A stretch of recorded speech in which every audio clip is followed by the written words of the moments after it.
Coba bayangin ya, seorang presiden yang masih aktif menjabat, tiba-tiba diculik dari negaranya sendiri oleh negara lain.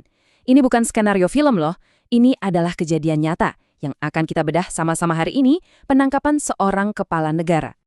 Gimana ceritanya? Semuanya berawal dari satu foto yang, wah, bikin geger dunia. Sebuah postingan di media sosial dari Presiden Trump. Di situ, Nicolas Maduro dengan mata tertutup ada di atas kapal perang Amerika.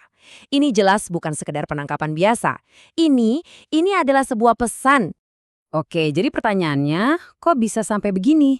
Nah, eskalasinya ini ternyata cepet banget, cuma dalam 4 bulan. Mulai dari September, Angkatan Laut AS nyerang kapal-kapal yang katanya punya kartel. Terus November, militer AS makin banyak di Karibia. Sampai akhirnya puncaknya di tanggal 2 Januari, Operasi Absolute Resolve diluncurkan.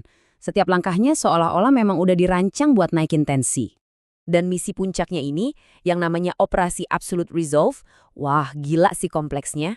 Bayangin aja, ada 15.000 tentara, 150 pesawat, dan bagian paling gilanya, serangan darat di Caracas.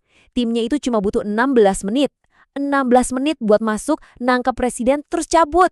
Nah, tentunya ya, tindakan segila ini kan butuh alasan yang kuat, butuh pembenaran. Gak lama Gedung Putih langsung keluarin cerita resmi mereka. Sebuah narasi yang udah disusun rapi banget buat konsumsi dunia. Dan ceritanya, semuanya tentang narkoba. Jadi, menurut versi resmi mereka, ini tuh pukulan telak dalam perang melawan narkoba. Tujuannya jelas banget. Mereka mau kita semua nggak ngelihat Maduro sebagai presiden, tapi sebagai bosnya organisasi teroris narkotika yang katanya ya, bertanggung jawab atas kematian banyak warga Amerika. Tapi, apa ceritanya cuma sesimpel itu? Soalnya kalau kita gali lebih dalam lagi, narasi soal narkoba ini kok kayaknya ada yang bolong-bolong ya. Nah, disinilah cerita resminya mulai agak aneh. Coba dipikirin, kalau ini emang soal narkoba, kenapa fentanyl yang jadi pembunuh nomor 1, kok nggak disebut sama sekali? Terus kenapa fokusnya ke Venezuela? Padahal kan kebanyakan narkoba itu masuk lewat Meksiko atau Kolombia. Dan yang paling penting nih, intelijen AS sendiri sebelumnya bilang nggak ada bukti kuat yang hubungin langsung antara Maduro sama kartel. Oke, jadi kalau alasan narkoba ini agak goyah, banyak orang langsung mikir ke motif lain yang lebih kelihatan, duit. Tepatnya, cadangan minyak Venezuela yang super besar itu. Dan teori ini bukan tanpa alasan loh. Justru Presiden Trump sendiri yang seakan-akan ngasih bensin ke api. Coba bayangin. Dalam 48 jam setelah operasi, dia nyebut kata minyak lebih dari 24 kali. Ngomongin soal ngamanin minyak kita, ngambil kekayaan Venezuela. Wah, jelas banget kan arahnya. Oke, kayaknya udah jelas ya, ini semua soal minyak. Tunggu dulu. Ternyata kalau kita lihat dari sisi ekonomi, ceritanya nggak sesederhana itu. Nah, ini nih masalahnya. Saat itu, produksi minyak AS lagi tinggi-tingginya, dan harga minyak dunia lagi anjlok. Jadi, buat apa ngeluarin duit banyak buat investasi jangka panjang di Venezuela, yang minyaknya itu terkenal susah dan mahal buat diolah? Kayaknya kurang masuk akal ya kalau ini jadi motif utamanya.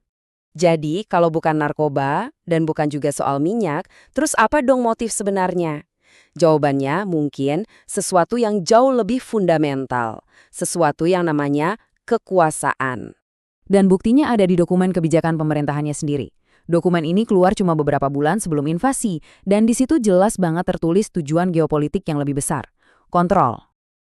Biar paham konteksnya, kita harus mundur sedikit ke belakang. Ada sebuah gagasan yang umurnya udah 200 tahun, tapi masih ngebentuk kebijakan AS di Amerika Latin. Namanya Doktrin Monroe. Intinya, doktrin ini bilang kalau seluruh benua Amerika itu, ya halaman belakangnya Amerika.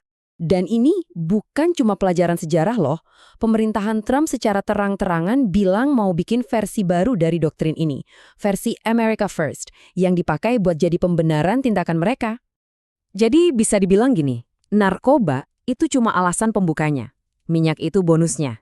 Tapi hidangan utamanya dari awal sampai akhir selalu soal kekuasaan, pengaruh, dan kontrol penuh atas halaman belakang Amerika.